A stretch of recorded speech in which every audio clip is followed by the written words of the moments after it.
വിളവെടുക്കാനായി ഇങ്ങനെ മൂത്തു പഴുത്തു നിൽക്കുന്ന ആപ്പിൾ മരങ്ങൾ അതൊക്കെ നമ്മൾ ഒരു പക്ഷേ കശ്മീരിൽ നിന്നുള്ള ദൃശ്യങ്ങളിൽ നിന്നൊക്കെ ആയിരിക്കും കണ്ടിട്ടുണ്ടാവുക. പക്ഷെ നമുക്കിനി ഇടുക്കി കാന്തല്ലൂരിലേക്ക് പോയാലും അത്തരത്തിലുള്ള ഒരു കാഴ്ച കാണാം. കാന്തല്ലൂരിന്റെ കാർഷിക പെരുമയ്ക്ക് മാറ്റുകൂട്ടി ഇനി ആപ്പിൾ കാലമാണ്.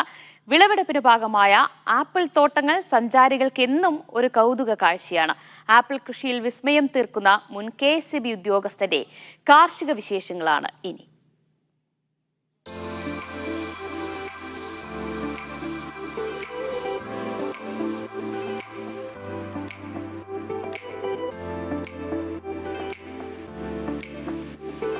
കാന്തല്ലൂരിൽ ആപ്പിൾ കൃഷി വ്യാപകമാകുന്നതിൽ മുഖ്യ പങ്ക് വഹിച്ച വ്യക്തിയാണ് മുൻ KSEB ഉദ്യോഗസ്ഥനായിരുന്ന കുരുവിള. ഔദ്യോഗിക ജീവിതം അവസാനിച്ചതോടെ കാർഷിക വൃത്തിയിലേക്ക് തിരിഞ്ഞു. കാന്തല്ലൂരിലെ അനുകൂല കാലാവസ്ഥ മനസ്സിലാക്കിയ കുരുവിള പരീക്ഷണാടിസ്ഥാനത്തിൽ ആപ്പിൾ കൃഷി ആരംഭിക്കുകയായിരുന്നു. ഹിമാചലിൽ നിന്ന് തൈ എത്തിച്ചാണ് തുടക്കം.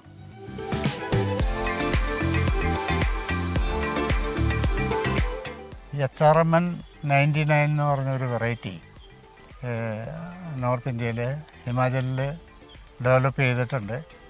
അത് സ്നോഫോളൊന്നും വേണ്ട ലോ ചില്ലിങ് ഏരിയയിൽ വളരുന്ന വെറൈറ്റിയാണെന്ന് പറഞ്ഞു.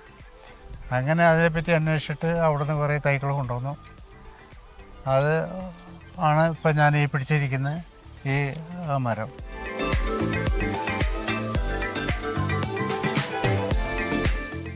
സമൃദ്ധമായി വിളവ് തരുന്ന 100-ലധികം ആപ്പിൾ മരങ്ങളാണ് നിലവിൽ കുരുവിളയുടെ കൃഷിയിടത്തിലുള്ളത്.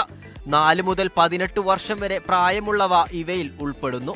Tropical beauty, golden Dorsett, tropical red delicious, Israel വെറൈറ്റിയായ അന്ന തുടങ്ങിയ ഇനങ്ങളാണ് ഇവിടെ കൃഷി ചെയ്യുന്നത്. ഇതോടൊപ്പം ഗ്രീൻ ആപ്പിളുമുണ്ട്.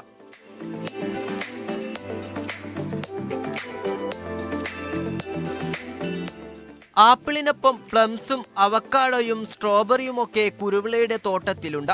പൂർണ്ണമായും ജൈവ രീതിയിലാണ് കൃഷി. കംപ്ലീറ്റ് ഓർഗാനിക് വളങ്ങളാണ് ചെയ്യുന്നത്. രാസവളങ്ങൾ ഇതിനകത്ത് കയറ്റിയിട്ടേ ഇല്ല. ചാണകം കമ്പോസ്റ്റാക്കും, ചാണകപ്പൊടിയിടും. പിന്നെ ഇവിടെ ഈ മരങ്ങൾ ഇവിടെ ചപ്പ് ചവറ് എല്ലാം ഇതിൻ്റെ കടയ്ക്ക് മൾച്ചിയായിട്ട് പൊതയിടും. കാന്തല്ലൂരിന്റെ കാർഷിക പെരുമ തേടിയെത്തുന്ന സഞ്ചാരികൾ ഏറിയ പങ്കും കുരുവിളയുടെ തോട്ടത്തിലെത്തും. നിലവിലെ പഴുത്തു തുടങ്ങിയ ആപ്പിളുകൾ 1 മാസത്തിനുള്ളിൽ വിളവെടുപ്പിന് പാകമാകും. മീഡിയ 1 ഇടുക്കി.